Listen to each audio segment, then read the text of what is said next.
issue. It's very important. Yeah, fundamentally change. I got to admit, anytime I hear the Biden administration talk about any type of change, but especially fundamental change, that concerns me. What is this about? Yeah, I mean, would you trust the Bidens with your health care? For one thing, that they think health care always equates to abortion. But for another thing, they are obsessed with mixing transgenderism with women's initiatives and policy. I mean, every policy that they've put out, whether it's domestic, like the White House Gender Policy Council, or it's the State Department's Women's Empowerment Policy, all of them mix transgenderism, so-called transgender rights, with women's issues. I mean, one of the very first executive orders that Biden put out was to allow men into women's safe spaces like locker rooms and, and to let them play on men's sports teams. So I don't trust them at all. Yeah, I don't either. And I have to feel like medically this is not a great idea, because say something happens to someone and they are unconscious and they end up in the ER, and the attending doctor is trying to figure out what is wrong with them. I would think that someone's biological gender would be really important for them diagnosing. I mean, for instance, with a man, a prostate cancer issue or something like that wouldn't typically affect a woman. This seems medically irresponsible, isn't it? Yeah, in fact, Amanda, you know what's interesting? At this event where Joe Biden announced the initiative, the head, or the doctor there, that's the head of the medical center, pointed out women's unique physical issues and healthcare issues, how they were so different from men. And I thought, how ironic, because the Bidens have gone about blurring the lines between the specialness and the unique differences between men and women.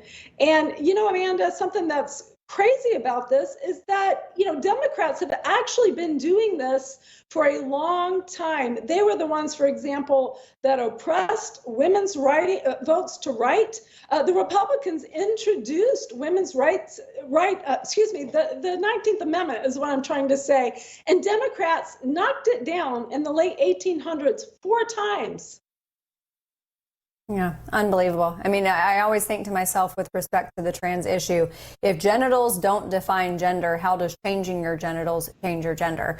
If it's something that isn't so integral to who you are as a man or a woman. I want to focus in on your book because I think it's really important, especially in today's age with what we are seeing. Tell us about The Last Warning to the West. Amanda, I went over to Hungary to do research, not thinking it would be a book written for Americans. And it is, because Hungarians kept telling me that the rhetoric coming out of the United States reminded them of their Soviet era.